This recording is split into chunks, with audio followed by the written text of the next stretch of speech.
Queridos irmãos, boa noite, a paz do Senhor Jesus. Eu me lembrei de uma frase clássica de um amigo meu, de mais ou menos 20 anos atrás, quando ele assomou o púlpito. Ele falou assim: eu não sei o que acontece, mas as minhas pernas estão alegres. Eu falei: por quê? Elas não param de bater constantemente uma nas outras.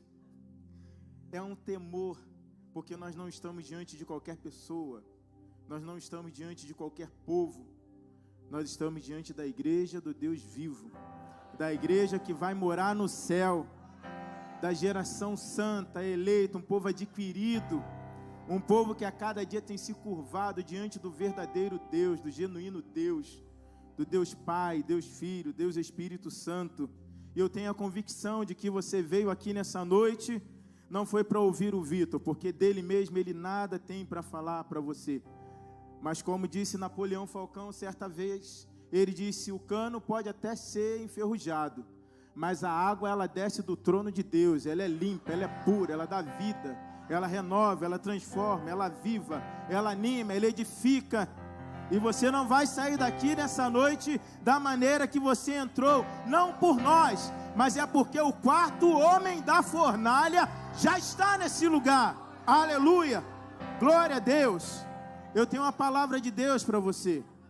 Eu quero ministrar ao seu coração a palavra expositiva, onde nós estaremos dando um tema para essa palavra. Eu quero me basear no livro de Gênesis, capítulo 37. E o tema dessa aplicação, na verdade, é uma interrogação. E a interrogação é o seguinte: onde está o sonhador? Onde está o sonhador? Abra por gentileza a sua Bíblia, Gênesis, capítulo 37. Glorificado e exaltado seja o nome do Senhor. O texto vai dizer, todos acharam? Digam amém. O texto vai dizer: Jacó habitou na terra da peregrinação de seu pai, na terra de Canaã. Essas são as gerações de Jacó. Sendo José de 17 anos, apacentava as ovelhas com os seus irmãos. Sendo ainda muito jovem, andava com os filhos de Bila e com os filhos de Zilpa, mulheres de seu pai.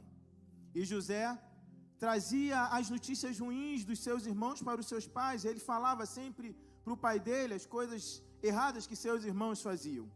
Verso 3 vai dizer: Israel, ele amava a José mais do que todos os seus filhos, porque era filho da sua velhice, era filho de Sara, e fez-lhe uma túnica de várias cores.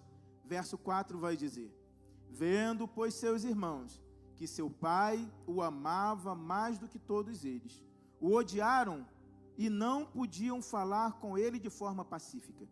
Verso 5 e último diz: teve José um sonho, que contou aos seus irmãos, e por isso o odiavam ainda mais. Senhor, nós te glorificamos e te adoramos pela leitura da tua palavra.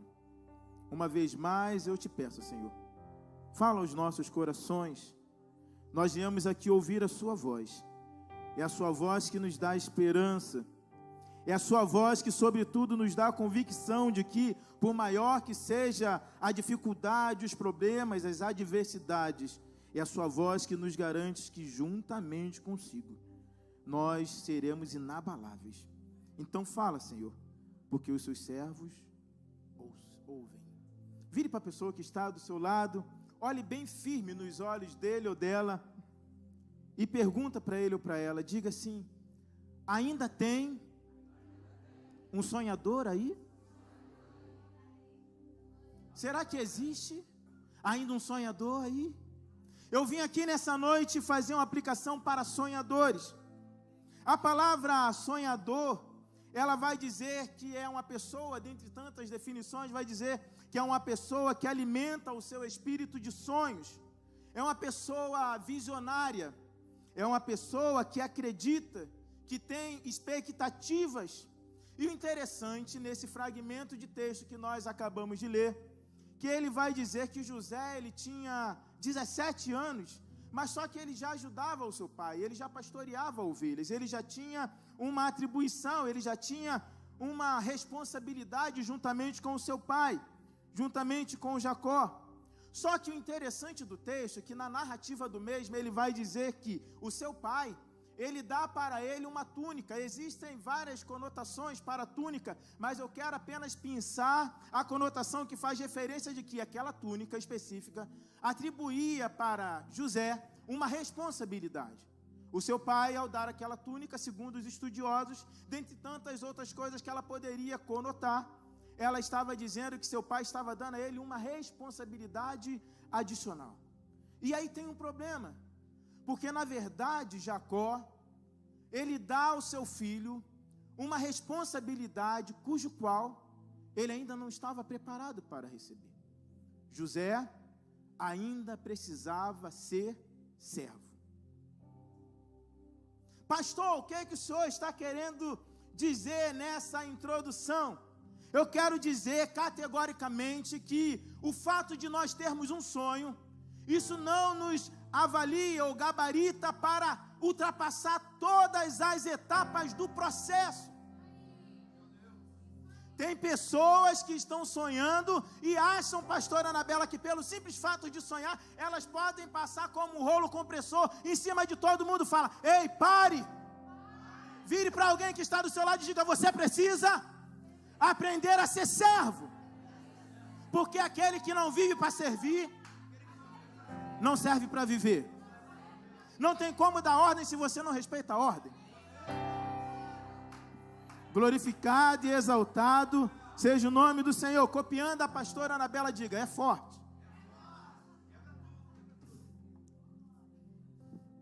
Aleluia. Então o pai dele, ele interrompe ali, ou ele sobrepõe o processo. E isso gera algumas consequências terríveis. Os seus irmãos o perseguem. Ele passa por dificuldades, porque que ele não precisava talvez passar, se o pai dele tivesse um pouquinho mais de sabedoria.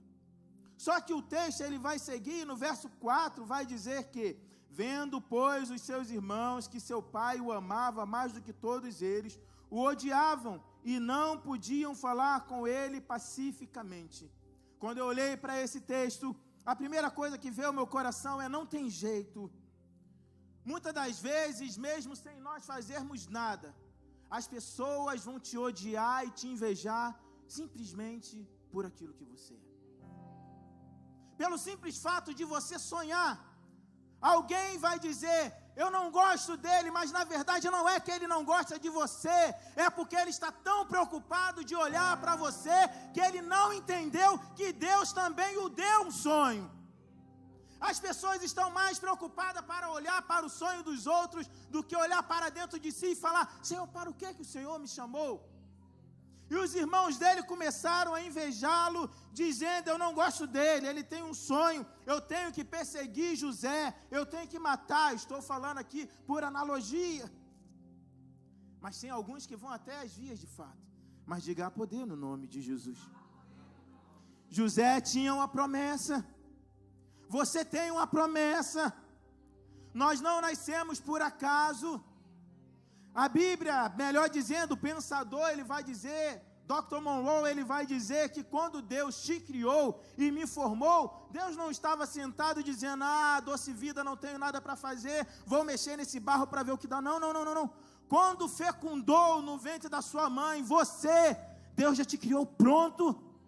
Ele já sabia quando você ia nascer, ele já sabia que você viria para Portugal, ele já sabia onde ele ia te levar, ele já te capacitou, te vocacionou, e ele já te fez sonhar, já está gerado dentro de você a sua missão, a sua vocação. Então olhe para alguém que está do seu lado e diga, não deixe de sonhar, esse sonho é de Deus, aleluia, eu sinto Deus nesse lugar, aleluia. Glorificado e exaltado seja o nome do Senhor. O verso 5 vai dizer, deixa eu pegar a minha cola aqui. O verso 5 vai dizer que ele conta o sonho. Ele falou, eu tive um sonho. E ele começa a dizer,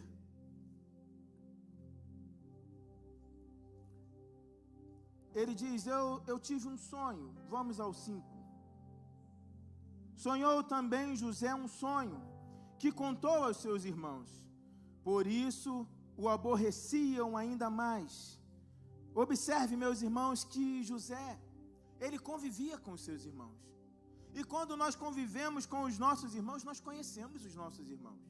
É verdade ou não é? Nós estamos todos os dias ali, é no café da manhã.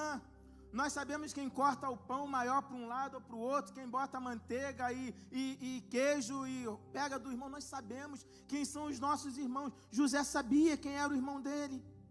Mas só que quando nós temos um sonho, nós não podemos abrir mão da nossa convicção.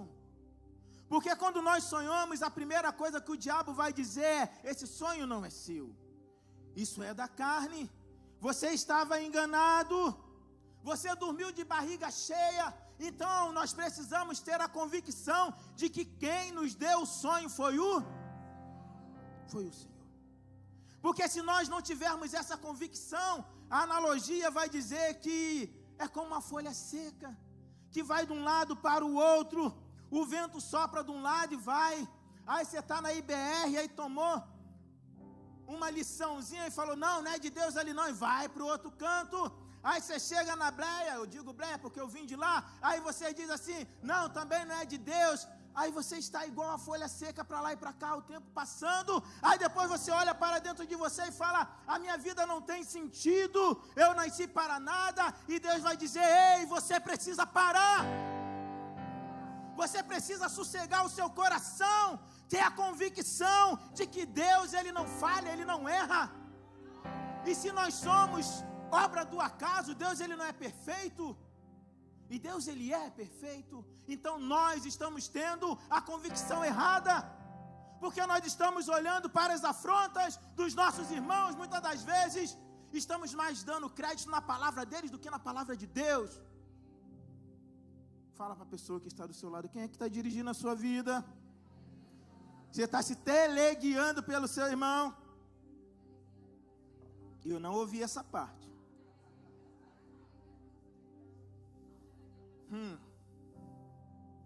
Nós não podemos abrir mão do nosso sonho. José, ele sabia que vivia num ambiente hostil. Meu irmão, guarde o seu sonho para você. Não saia contando o seu sonho por aí. Um sonho contado em um ambiente errado, com pessoas erradas, vai te causar uns transtornos desnecessários. Certa vez no seminário, o professor ele dizia que havia uma diferença, presbítero Rogério, da pessoa que é inteligente para a pessoa que é sábia. E eu falei: professor, qual é a diferença? Ele falou: o inteligente aprende com os próprios erros e o sábio aprende com os erros dos outros. Vire para alguém e diga: seja sábio. Você já viu alguém errando? Não erre também. Você vai gastar energia desnecessariamente. Guarde o seu sonho para você. Foi Deus que te deu, foi Ele que te separou. Seus irmãos, ao saberem do sonho dele, eles nutriram no coração uma ira, uma raiva.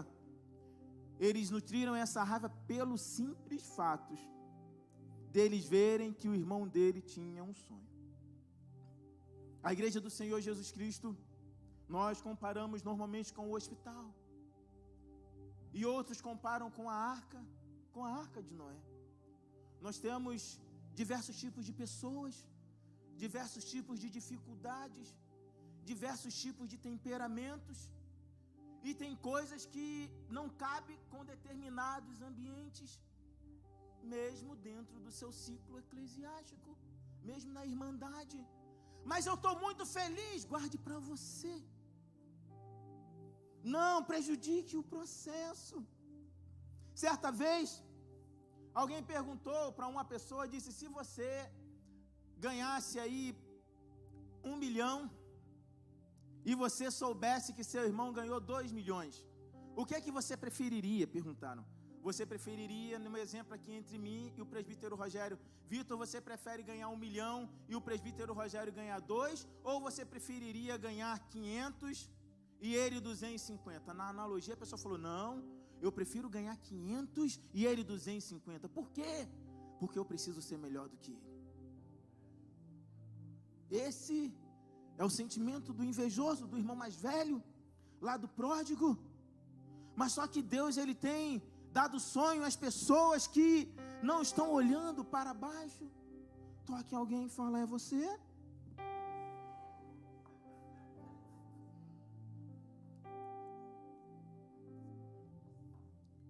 Ou Deus vai ter que chamar outro? É você, eu creio. Só que o verso 7 vai dizer: eis que estávamos atando os molhos no meio do campo, e eis que o meu molho se levantava. Ele está contando outro sonho, eu estou sintetizando porque o texto é muito longo. E também ficaram em pé, e eis que os vossos molhos o rodeavam e se inclinavam ao meu molho. Ele já tinha contado o primeiro sonho, e ele insistiu. No Brasil tem uma máxima que a gente fala que errar é humano, e persistir no erro é ser muito humano. Não é isso não? Fale para alguém: não seja muito humano. Só erre uma vez. Ele contou o sonho de novo. Aí o pai dele fala assim: você está louco? Are you crazy, man?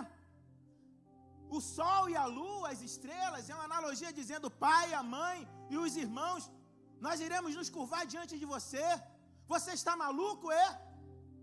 Tem gente que quando você sonha, conta o seu sonho, ele diz assim: você está maluco? Eu vou sair do Brasil. Você pirou? O que você vai fazer em Portugal? Você não tem mais o que fazer. Está inventando história agora, ideia. Aí você fala: não, Deus me deu uma visão, eu vou vencer em Portugal. Aí o cara fala: não, você não vai vencer não, porque você não tem condições, você não tem capacidade. Eu me lembro, isso é importante de dizer, que quando eu era menino, pequeno, não dá para dizer porque eu ainda não cresci. Quando eu era menino, eu morava lá em Parada de Lucas. Alguém sabe onde é Parada de Lucas no Brasil? Olha isso. Hoje chamam de Complexo de Israel. Eu era menino lá na Ebenezer, na Avenida Guanabara, e tinha um dos nossos líderes. Eu era adolescente, mas ele era líder de jovem, e ele foi dar uma palestra para a gente. E ele pediu para nós preenchermos um questionário, e o questionário dizia assim: aonde você quer morar quando você crescer? Eu morava em Cordovil. Eu falei: eu quero morar em Olaria. Qual é o carro que você quer ter? Ele tinha um Vecta. Eu falei: eu quero ter tal carro. Quanto que você quer ganhar? E a gente foi colocando aquilo no papel ali. E repare que ele estava dentro de uma comunidade onde o tráfico era solto, era droga, era cada coisa que era só misericórdia, mas a mão do Senhor estava lá. E aí eu coloquei no papel aquilo que eu queria ser, onde eu queria morar, o que eu queria fazer da minha vida. E depois ele perguntou se todos preencheram, e nós falamos: preenchemos. E ele perguntou assim: qual é a nota que você dá para esse seu desejo? E eu falei: eu dou nota 5. Ele falou: então você queria ter um carro o dobro de vezes melhor que esse, ter um salário o dobro de vezes melhor que esse? E ele foi dizendo, eu falei: sim. Aí ele fez a pergunta que vale $1 milhão. O que te impede de realizar isso? Se você tem um Deus que é grande. Eu não sei, meus irmãos, eu só vou falar isso porque está dentro do contexto, mas com todo cuidado eu digo isso. O Vitor cresce, estuda, vende bala no trem, picolé na praia, refrigerante, cresce, vai trabalhar de boy, office boy. Depois, com dinheiro de office boy, faz faculdade, casa. Deus é generoso comigo, me dá uma esposa, casa, e aí compra um carro. Aí de repente, pastora, o menino lá de dentro da comunidade, ele junto com a esposa fala assim: nós vamos sair do Brasil. Eu falei: você está louca? Eu já saí de dentro da favela. Como sair do Brasil? Não, vamos, e projetamos Canadá. E Deus moveu as águas e viemos parar em Portugal. Aí nós chegamos em Portugal em abril de 21. Olha como é que é loucura. Aí nós chegamos em abril de 21, tudo fechado aqui. Eu só estou dizendo isso porque é um propósito, senão eu não perderia tempo com isso. E nós chegamos em abril de 21 aqui, e nós moramos no Campo Pequeno. Depois fomos para um aluguel. Quando nós entramos no aluguel, em maio, eu falei com ela: Jéssica, ela fala, eu falei: nós vamos morar nessa casa aqui apenas por 1 ano. Ela falou, você está maluco? Você acabou de entrar aqui? Eu falei, sim. Daqui 1 ano, nós iremos sair dessa casa e vamos morar numa casa que é nossa. Ela falou, tu está maluco? Eu falei, daqui 1 ano, nós vamos sair dessa casa e vamos morar numa casa que é nossa. Com 3 meses eu comecei a rodar atrás de casa, ver preço, ou de velho rodando para tudo quanto é lugar, o tempo passou, e ver as possibilidades. Eu contei uma vez para o presbítero, aí eu falei, o que precisava? Recibo verde, não, agora você tem que ter contrato, e foi, não, você tem que ter 3 meses, agora você tem que declarar imposto de renda, tem que fazer isso, aquilo, e a muralha veio, e Jesus foi arrebentando com a muralha, e vem a muralha, arrebenta com a muralha. Chegou em março do ano seguinte, eu já estava achando o Senhor, eu me lembro que eu estava aqui na Almirante Reis, eu estava indo no segundo banco, eu falei, Senhor, eu falei que 1 ano eu ia morar no que era meu, será que eu errei, eu vi errado, eu acreditei errado? Nós chegamos, aí eu cheguei aqui dia 27 ou 28 de março, eu fui ao banco, eles falaram, traga a papelada de novo, eu falei, eu já trouxe, já está aí há mais de 1 mês, resumo disso, dia 19 ou 21 de abril, de 22, estávamos minha esposa e mim assinando a compra do nosso apartamento, porque não sou eu, é Deus, não é o Vitor, é o que Deus tem. Ao ver dos homens, o seu sonho é impossível, mas você está sonhando os sonhos de Deus. Pergunte para alguém, qual é o seu impossível? O que disseram que você não é capaz? Diga. Quando falarem isso, você fala, eu sei quem é o meu Deus, eu sei que Ele pode, eu sei que é dele o querer e o efetuar. Ele te trouxe para Portugal para marcar sua história, e Ele contou o sonho dele. Os irmãos invejaram, Ele pagou um preço violento. Verso 8 vai dizer, você vai então reinar sobre nós, eu já falei disso. E Ele falou, é um sonho, estou aqui parafraseando. Entre outras palavras, muitas pessoas, elas preferem olhar para nós, e pelo simples fato delas não sonharem, ou não perceberem que há algo para elas, elas preferem tacar terra em nós. Elas preferem dizer assim, você não vai chegar, mas na verdade, elas não estão dizendo que você não vai chegar, não é porque muitas das vezes elas não querem que você chegue. Na verdade, ela está se vendo em você, ela diz, eu não consigo chegar, então você também não vai conseguir chegar. Eu não consigo realizar, você também não vai conseguir realizar. O verso 10 e o 9 e 10 vai dizer, e teve José um outro sonho, e contou novamente, ele era insistente, ele era muito humano. E ele vai dizer que sonhou que o sol e a lua, eu disse disso aqui. E o tempo passou, os irmãos dele falaram, olha, nós vamos ter que matar esse menino. Nosso pai o ama mais do que a nós mesmos, ele é um sonhador, então nós vamos matar esse menino. É triste saber que muitas das vezes, quem está disposto a nos matar não é o diabo.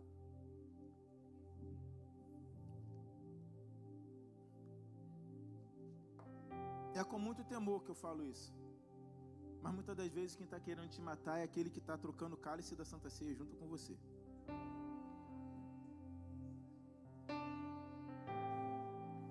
É aquele que canta somos corpo, mas só que você é águia, você não vai abrir mão do seu sonho. Não, você sabe em quem você tem crido. O tempo passou, os irmãos dele foram para Siquém apacentar o rebanho. Estou correndo. Obrigado, querida, que Deus te abençoe. Muito obrigado. Os irmãos dele foram para Siquém apacentar o rebanho do seu pai. Seus irmãos não estavam lá, estou só cortando o texto aqui. José toma conhecimento de que os irmãos dele estavam em Dotã, e ele vai atrás dos irmãos dele em Dotã. É importante nós observarmos que ele estava em Hebrom, diga Hebrom. A palavra Hebrom, ela significa literalmente confederação, no sentido de amizade ou aliança. Então eu vou trocar. Ele sai de um lugar de amizade e de aliança e ele vai para Dotã. Dotã significa 2 poços, e é caracterizada pelas cordilheiras e pelos vales, pelas montanhas e pelos vales. Sintetizando, ele sai da aliança para os poços. Ele sai da aliança e da amizade para o vale e montanha. Ele sai da aliança com o Pai para ser provado, humilhado, rejeitado e, se possível fosse, assassinado pelos seus irmãos. Mas só que tem um negócio interessante nisso. Quem o mandou ir foi o Pai. Pastor, o que o senhor está querendo dizer isso? Deus, Ele muitas das vezes te manda para o vale, porque é lá que é o lugar do seu treinamento. Não tem como treinar no ar-condicionado, suco, água na mão, o povo te servindo. Quem tem um sonho, levante a mão. Então se prepare. O vale nos espera. As humilhações nos esperam. Mas eu tenho uma boa nova para você. Vale não é morada, vale é trajeto. Você vai passar no vale. Aleluia. Glória a Deus.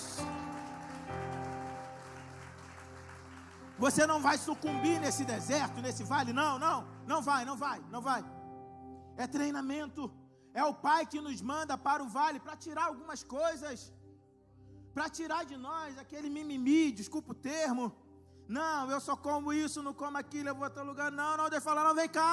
Você é servo? Sou. Você quer me servir? Sim. Diga, servo não tem vontade própria.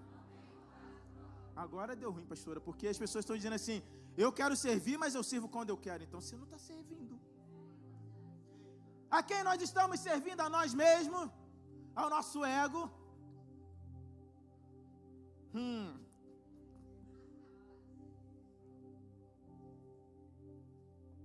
Glorificado e exaltado seja o nome do Senhor. E ele foi para o lugar da provação. Ele foi para o lugar aonde ele ia passar as maiores dificuldades da vida dele. Eu fico imaginando, no verso 18 a 20, eu vou correr, vai dizer que os irmãos dele o viram de longe, antes que ele chegasse junto dos seus irmãos. Os irmãos disseram assim, vamos matá-lo, vamos tirar a vida dele.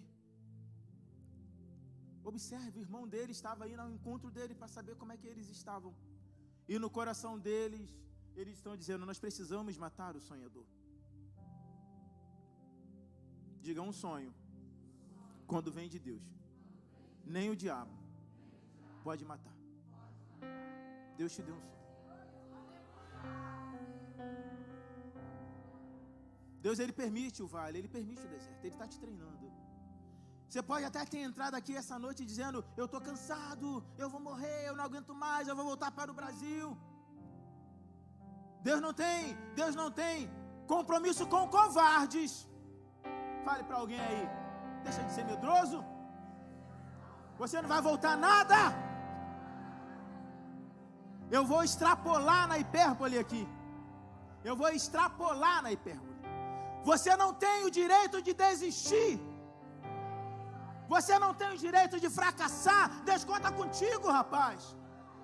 Você pode sair da favela de Lucas, você pode sair da Barra da Tijuca, mas você precisa estar no centro da vontade de Deus. Aleluia! Glória a Deus, aleluia! Aleluia! Os irmãos dele arquitetaram, falaram, nós iremos matá-lo. Eles disseram uns aos outros, lá vem o sonhador mó. É triste, não é? Muitas das vezes, quando nós vamos ao encontro de algumas pessoas que nós amamos, que nós gostamos, e a gente percebe pelo semblante que eles estavam falando de nós. E eles ficam todos desconcertados. Eu lembro uma vez, o ruim de ser velho de igreja, que a gente lembra tanta história. Eu lembro de uma vez, eu era líder de adolescente lá na Ebenezer, no auge dos meus 17 anos de idade. E a gente estava naquele evento, era o meu primeiro evento como líder, que eu substituí a Rita, nossa líder, que Deus abençoe a vida dela e a família dela.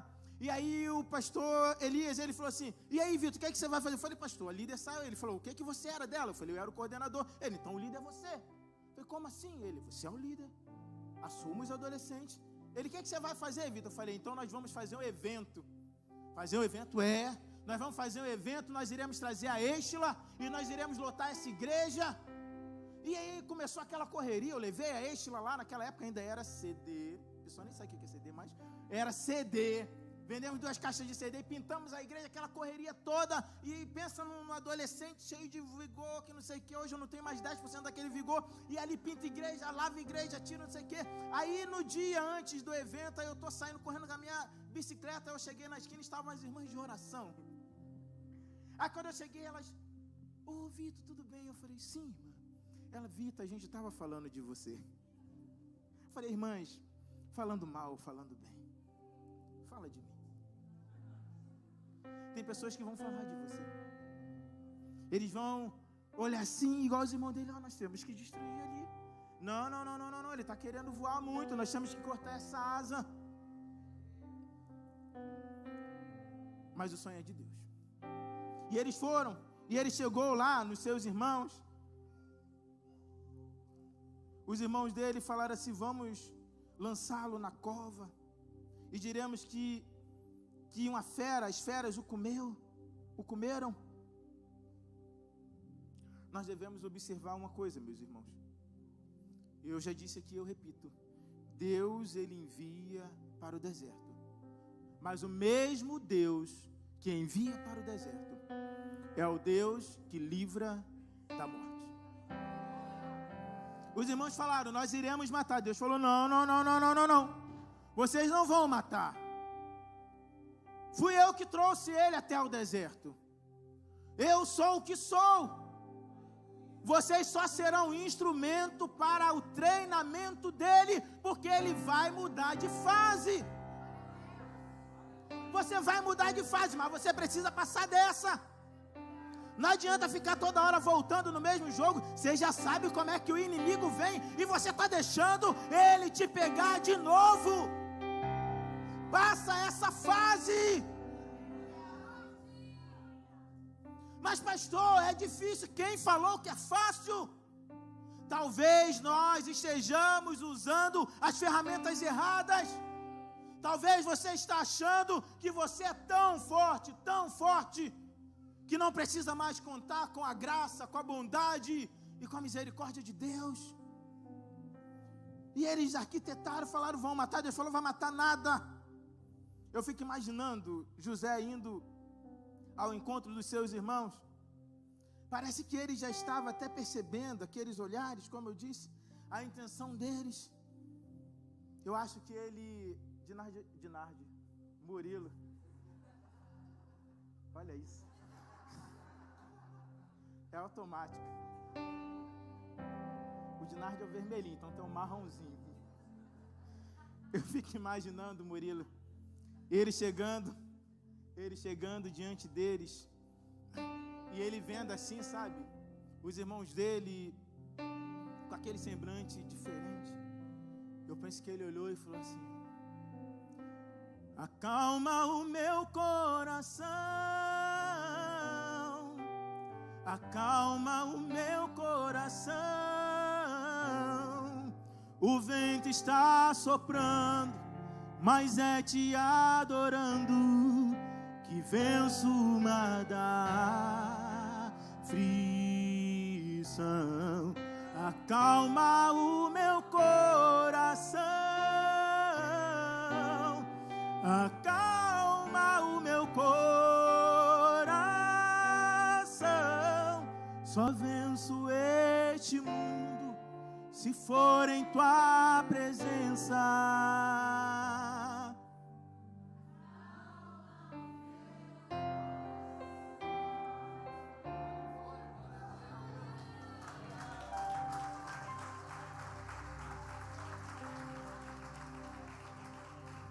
Parece que ele já estava vendo, vou me jogar no poço.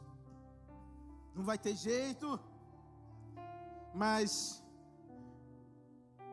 eu vejo pela fé Deus dizendo assim, não, calma. Eles só vão te conduzir ao outro nível. Eles só vão te entregar para o transporte que já está preparado para você. Já tem a carruagem preparada para te levar. Fale para alguém aí. A carruagem pode não ser como você pensa, mas ela vai te levar para o centro da vontade de Deus. Chegou a carruagem. Eles venderam o irmão dele. Verso 23. Os seus irmãos tiram a sua roupa, jogam ele dentro de um poço. E na cabeça deles, eles falam, já resolvi o problema. Agora quem vai solar sou eu. Quem vai pregar sou eu. Derrubei o presbítero Rogério. Agora quem vai ser o voluntário do mês sou eu. Fiz uma fofoca do fulano. Fala, queima, Jesus. E depois deles tirarem a túnica dele e jogar ele no poço, eles ainda sentam e comem pão. É triste saber que muitas das vezes as pessoas que estão juntamente conosco, eles querem nos matar, e quando vê a gente no vale, no deserto, na prova, eles ainda sentam, comem pão de alegria e falam, eu não falei? Tá vendo lá o Rogério? Conseguimos!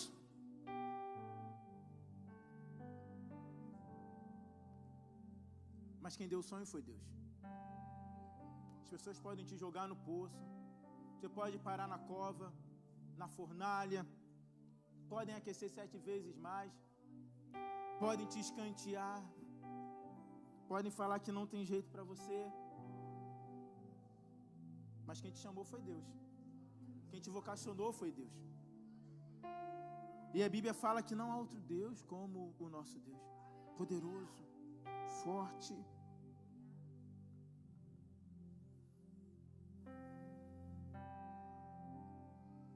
Eu me lembro, porque muitas das vezes nós entramos em muitos vales, porque a gente às vezes pega umas ondas erradas. Pastor, o que o senhor está dizendo? Eu conto para algumas pessoas que ao longo desse curto tempo de igreja, eu já vi muitas ondas. Muitas ondas. Muitas. Eu me lembro lá em 97, quando tinha uma onda, e onda, é óbvio que eu estou falando por analogia, você já entendeu? Tinha uma onda, a onda do momento era ser o pregador. Todo mundo queria pregar a palavra. Aí, como é que funcionava? O pessoal ia lá na Uruguaiana, no centro do Rio, para quem é do Rio sabe, aí comprava aquele anel bonito de grau, com a pedra vermelha, mas era falso, que dava mais peso, colocava assim na mão. Exemplo, a mão do microfone é essa, então botava aqui para quando levantar, todo mundo fala, olha a unção dele, tem até um anel. Aí botava terno, gravata, aquela mala 007 com uma maçã dentro.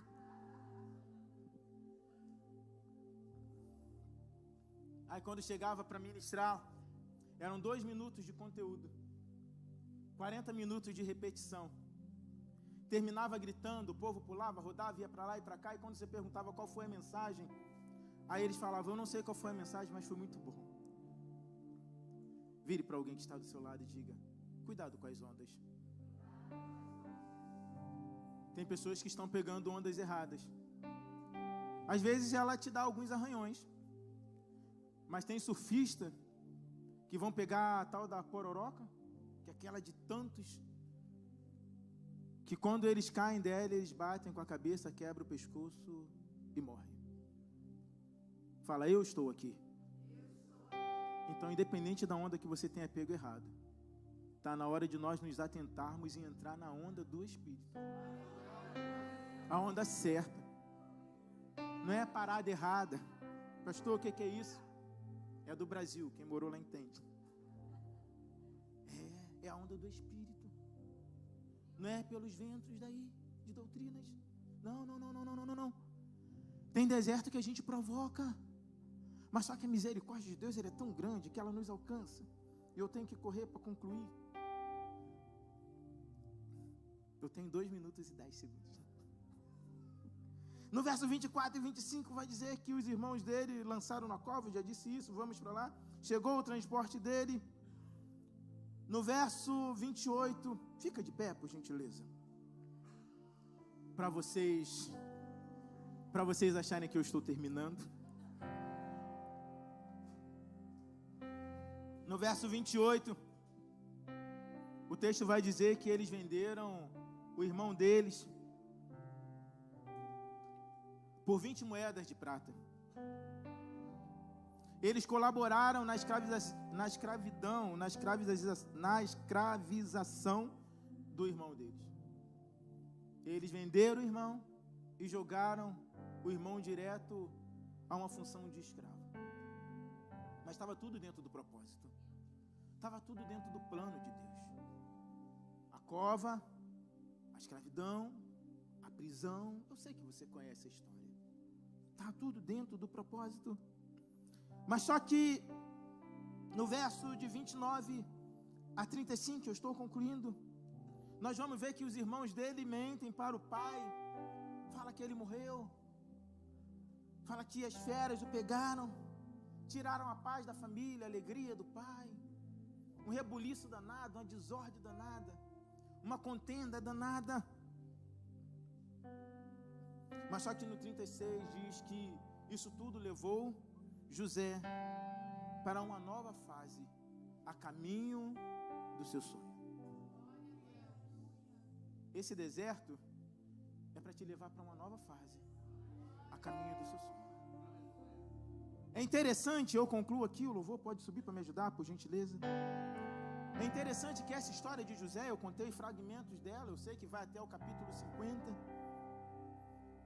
É interessante que essa história de José, repito, eles comparam de forma sintética a história de Jesus.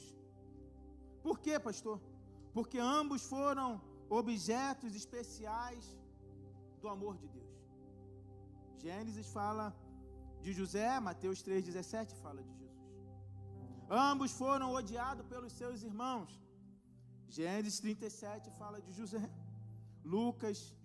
João 15, 25 fala de Jesus. Ambos fizeram reivindicações de superioridade.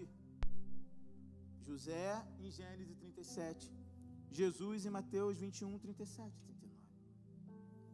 Ambos tiveram os seus irmãos conspirando contra ele. José em Gênesis, Jesus em Mateus 26. Mas também, em suas intenções, os irmãos de José lhe tiraram a vida de forma conotativa. No caso de Jesus, foi de forma denotativa, foi fato real. Jesus morreu. Outra coisa que é similar é que ambos foram vendidos em troca de peças de prata.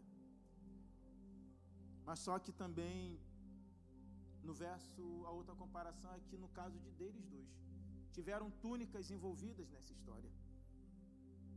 Mas também teve outro caso, e eu concluo aqui.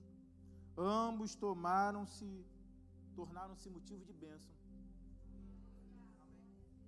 E através da vida deles, Deus mudou histórias, Deus mudou gerações, Deus mudou famílias, Deus marcou vidas. Ambos se reconciliaram com seus irmãos. Pastor, por que o senhor está falando isso?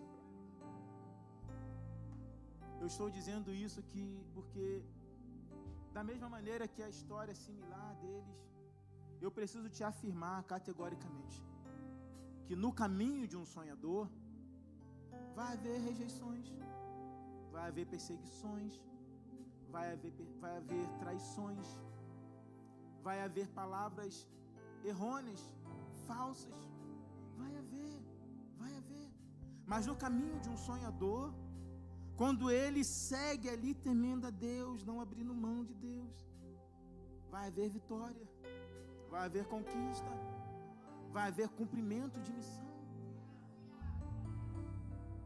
Um sonhador, quando ele está ligado à videira, ele faz igual lá, eu esqueci o nome do cantor, é nova, é lançamento, e ele diz assim: faça igual a palmeira quando o vento vem, ele arrasa tudo e ela vai também, mas quando ele passa, ela se levanta e canta a vitória. Ele diz: a tempestade logo vai passar, Jesus guia o barco no meio do mar, ele é o piloto e quando guia o barco, o crente tem vitória.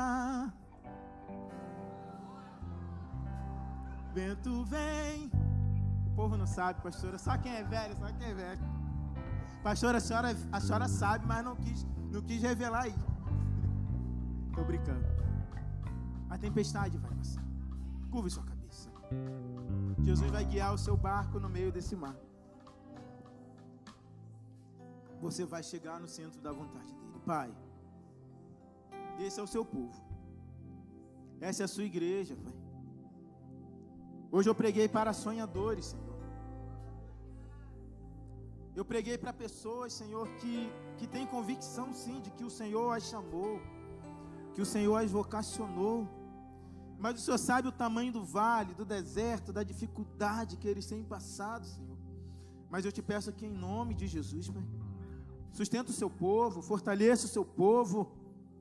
Não deixa que eles venham olhar para a direita nem para a esquerda. Não deixa que eles venham desistir. Não deixa que eles venham ficar olhando para baixo. Não. Mas que eles venham falar igual o salmista: elevo meus olhos para o monte, de onde me virá o socorro. Mas no instante seguinte, Senhor, que eles possam estufar o peito e dizer: o meu socorro vem do Senhor, que fez os céus e a terra. Senhor, esse sonho que nós temos sonhado não é nosso, é de Deus. Foi o Senhor que introjetou em nossos corações, no coração do seu povo, da sua igreja. Nós iremos avançar, nós vamos vencer. O nosso alvo é Cristo. Nós não abriremos mão de Cristo.